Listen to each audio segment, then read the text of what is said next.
In this video, I'm going to show you all the major ways to connect to an AWS EC2 instance. We will cover the traditional SSH client, the browser-based Instance Connect, the enterprise-grade Session Manager, and finally the serial console for troubleshooting. By the end of this video, you will know which method to use in learning, production, and troubleshooting scenarios. Let's start with the most common method, SSH. SSH stands for Secure Shell. This is a traditional way to connect to an EC2 instance from your terminal. When we launch the instance, AWS gives us a key pair file, usually in the PEM format. This key acts like the main key to our cloud server. Using this key, we connect from the terminal using the public IP. This method is widely used and is one of the first things every AWS learner should know. So a tip here is always don't lose the PEM key. It is only available at the time of creating the key. And never open port 22 on the real production environment. Restrict it only to the IP. Come, let's get started with the practical session. So let's quickly launch an instance. So I've selected the Hyderabad region, so we can launch the instance from here.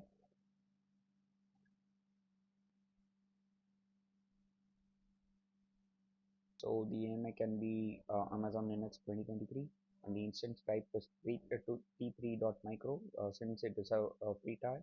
And I'm going to select my existing key pair which I have created in my last video while creating the EC2 instance, and I'm going to select the existing security group which is a demo SD Hyderabad, and the EBS volume can be 8 GB of GP3.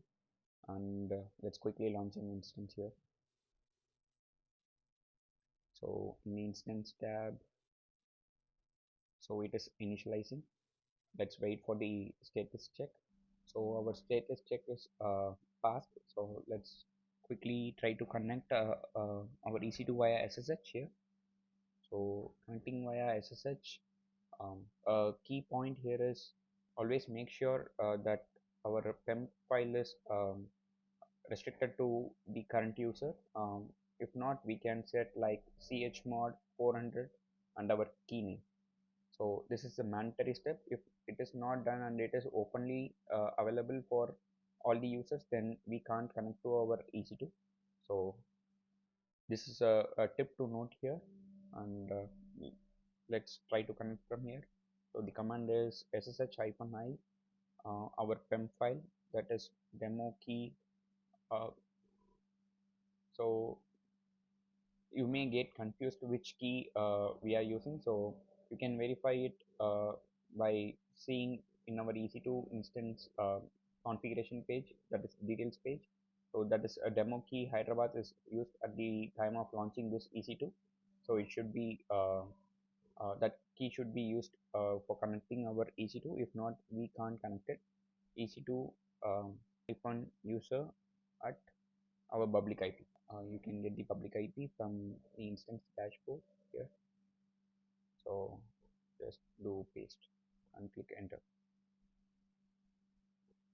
S. So you will be connected to the EC2 instance via SSH. So this is the step number 1 on SSH troubleshooting.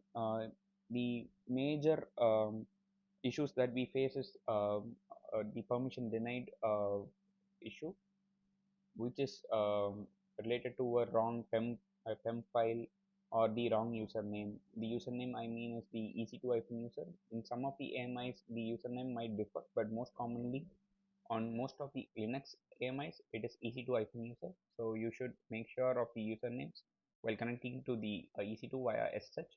And if our port 22 is not exposed or added in our security group, that might cause a connection timeout.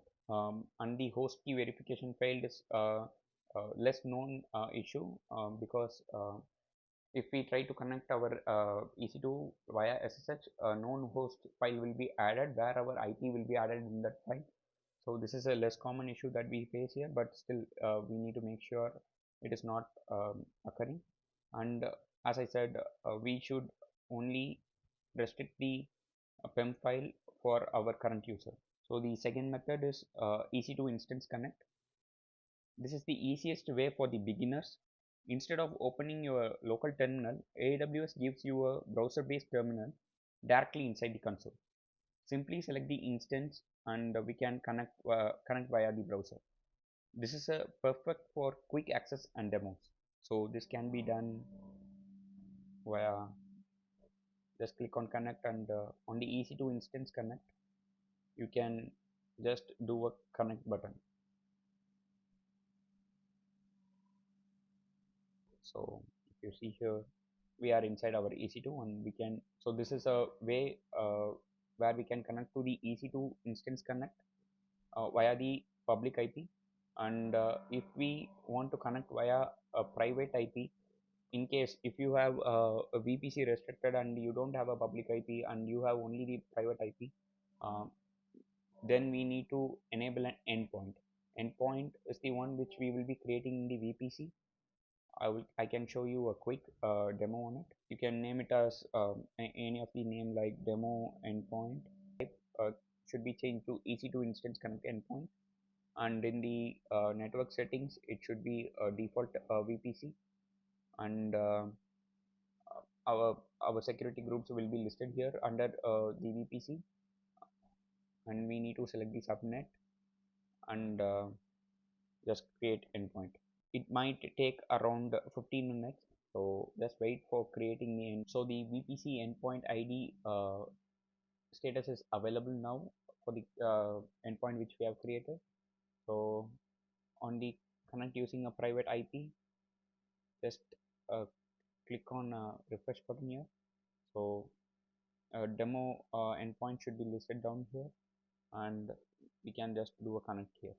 So this is a way for which we can connect via private IP from the EC2 Instance Connect. So the common troubleshooting on the EC2 Instance Connect is sometimes we don't get a connect button on the EC2 Instance Connect, since the AMI is not supported or the OS is not supported for the EC2 Instance Connect, and we might get connection failed if the port 22 is being not added in our security group, and the browser terminal is not opening since our public subnet or internet route issue, and IAM permission denied is for missing EC2 Instance Connect access.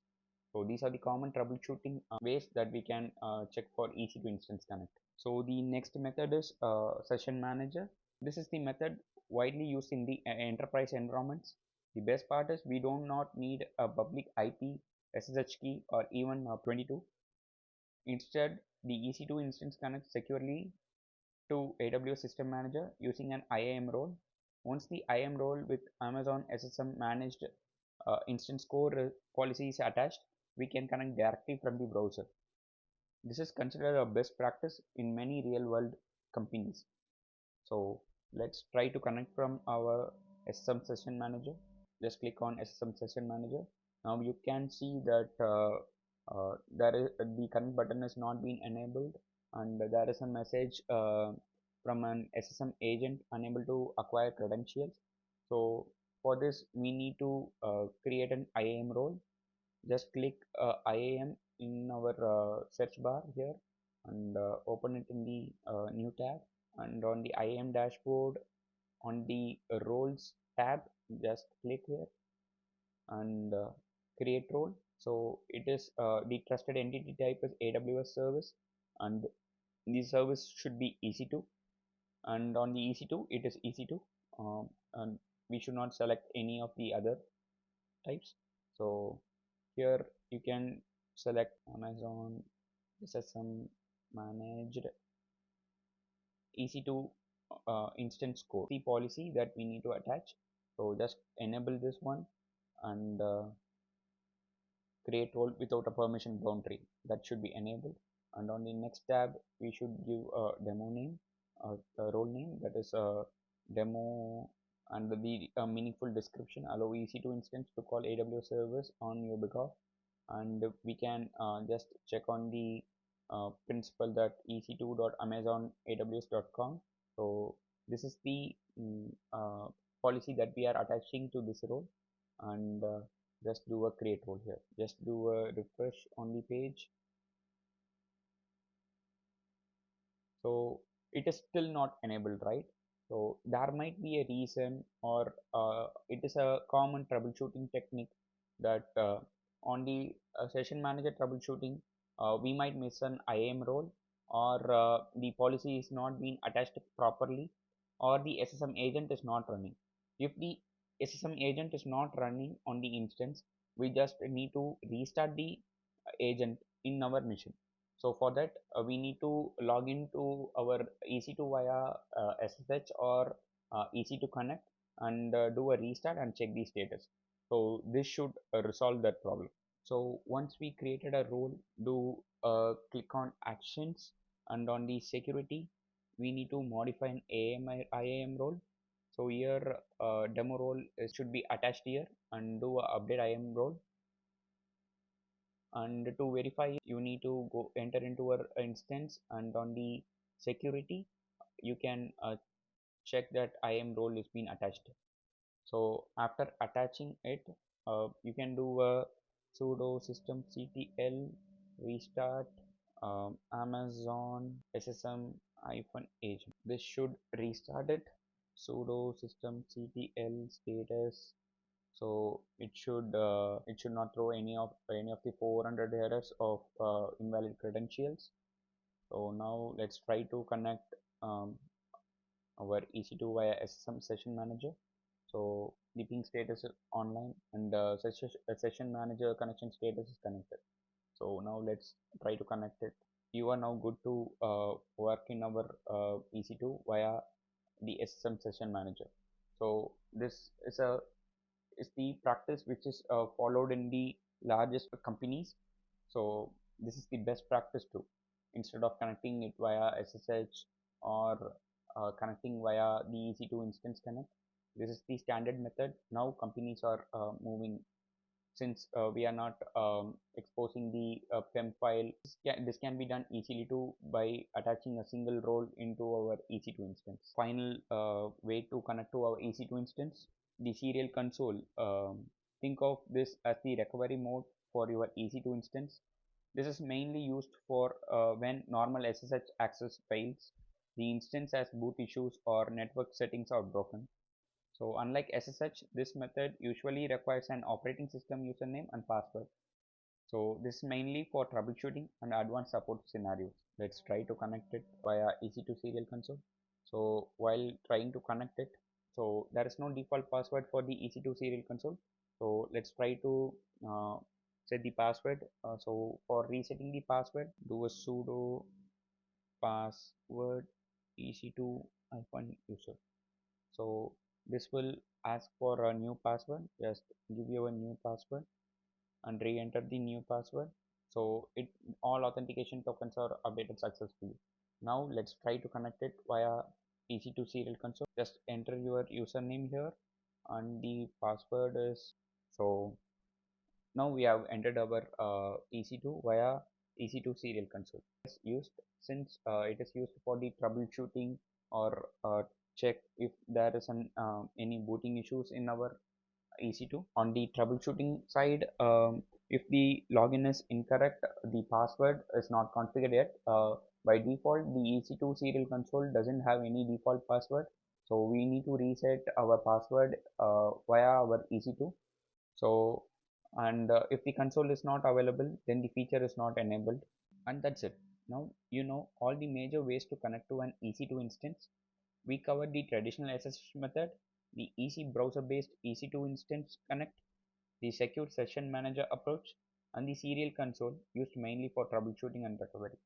The most important takeaway is to understand not just how to connect, but when to use each method in real-world scenarios. For learning and day-to-day access, SSH is a great place to start. For production and enterprise environments, Session Manager is usually the preferred and more secure choice. And if normal access fails, the serial console becomes your rescue option. If this video helped you understand EC2 connectivity clearly, please like this video and subscribe to Tech Arivu for more simple AWS practical tutorials. In the next video, we will take this EC2 instance one step further and try to deploy an insight on this on step by step. See you in the next video. Thank you.